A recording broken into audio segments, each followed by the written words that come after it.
สวัสดีครับผมวันนี้ก็ออกหมายให้เราครับพี่น้องว่านคือยังสีมันหมานวันนี้มาทดสอบเบิ้งครับพี่น้องหมายกับ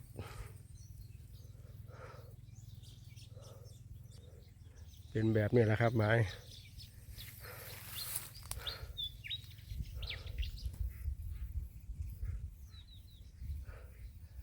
ตามไปรุ่นกันครับหมานคือหมู่บ้านบ่มือนี่แค่บ่ตองกายหลายครับมือนี่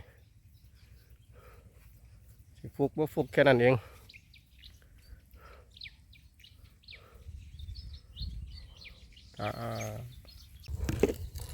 ปลากายครับพี่น้องปลากายมันจะได้ลงน้ำอีกบ่นี่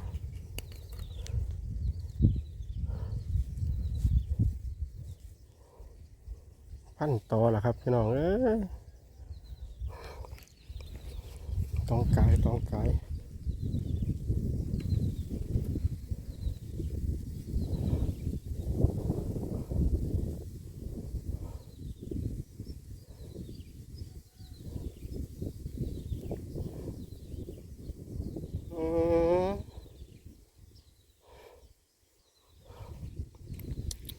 จังไดล่ะทีนี้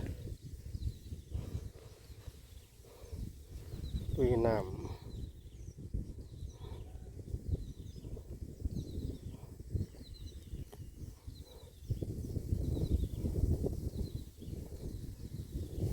เข้าไปพันอยู่ไหนเนาะพี่น้องเอ้ยคือบดีนได้แบบนี้ไปพันแหนนติ๊กแล้ว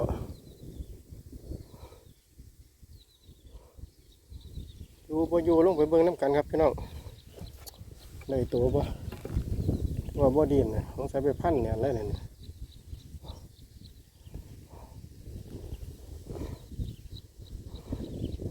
ลงน้ำครับพี่น้อง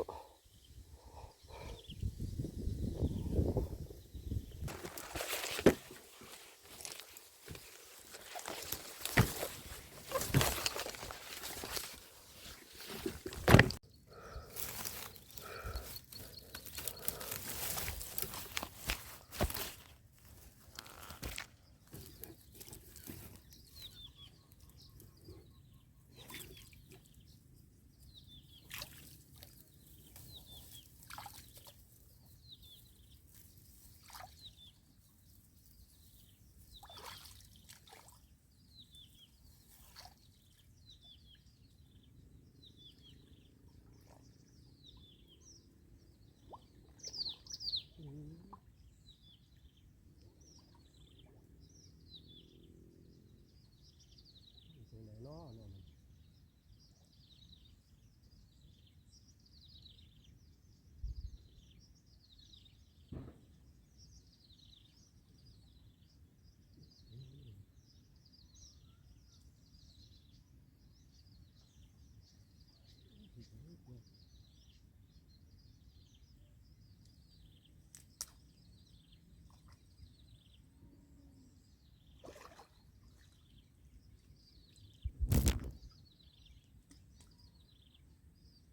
กายครับพี่น้อง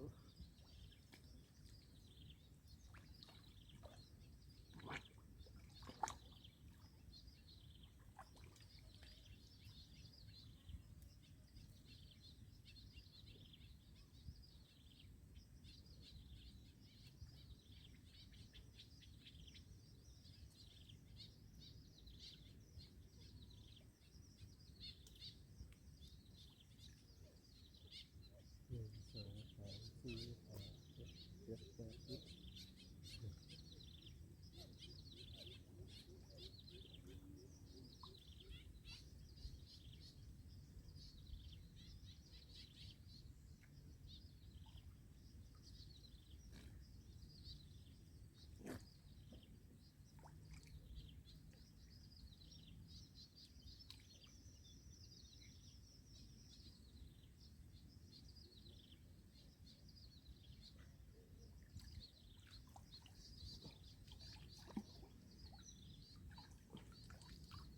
สวยครับพี่น้องกาย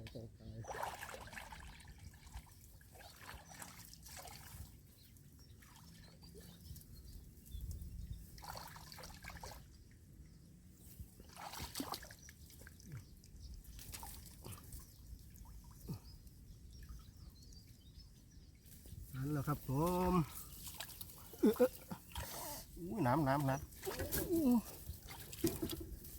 สุดยอดแล้วครับ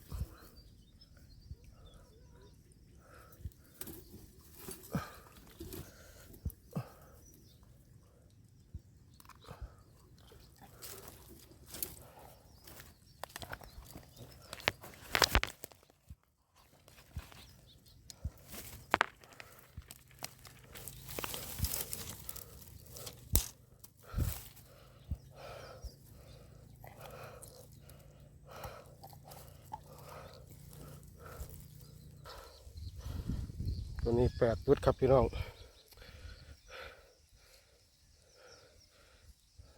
ไปบ้านเขาไปสั่งเพราะว่าบ่ได้แต่สั่งมาพี่น้องมายามใดลืมยามนั้น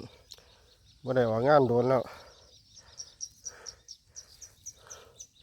โอเคครับกลับบ้านเขาไปสั่งเมือง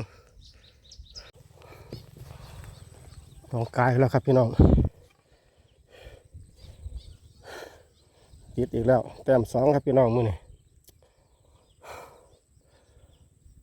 หมู่บ้านมากมันหมานมื้อนี้ก็เลยมารอบมึงครับพี่น้องขึ้นนิ่งไปเลยเนาะแบบนี้เนาะคือบ่เด่นนะต้องลงเบื้องหลังพี่น้องอยู่บ่อยู่ก็ถึงจักถ้าอยู่ก็คือแต้ม2ครับมื้อนี้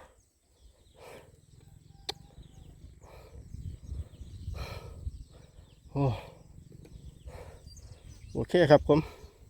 เดี๋ยวลงไปดูกันอยู่บ่อยู่อยู่ก็เอา2 แต้มแค่นี้ละมื้อนี้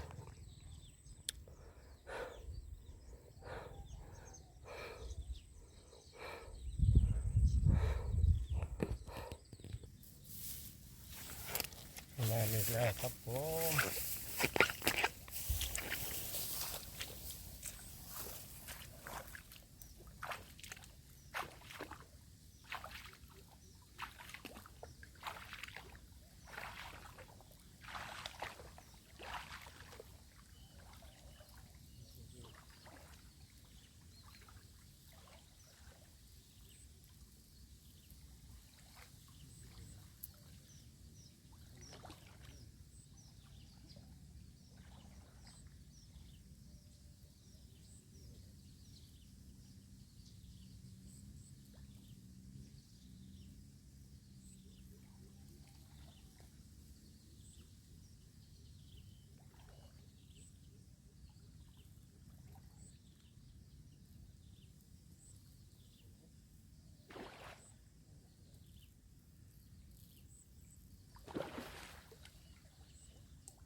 ตองกลางครับพี่น้อง2 แต้มแล้วโอเคครับผมเดี๋ยวไปสั่งมึงอยู่บ้าน2 แต้มกายครับ2 แต้มปลายี่สบอันไหนสิกิโลสิได้เยอะกว่ากันนักสิได้มากกว่ากัน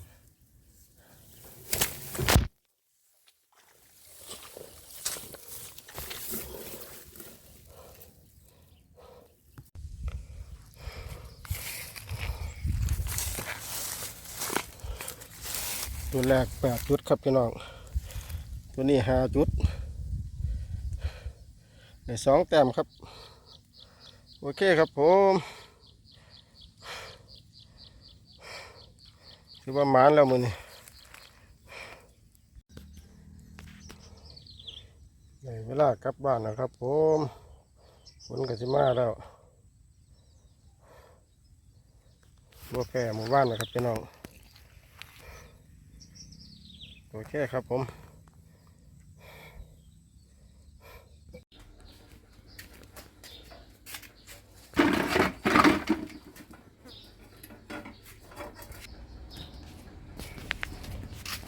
ของ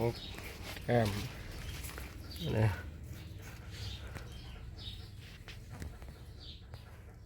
่4 โล 2กายปลากาย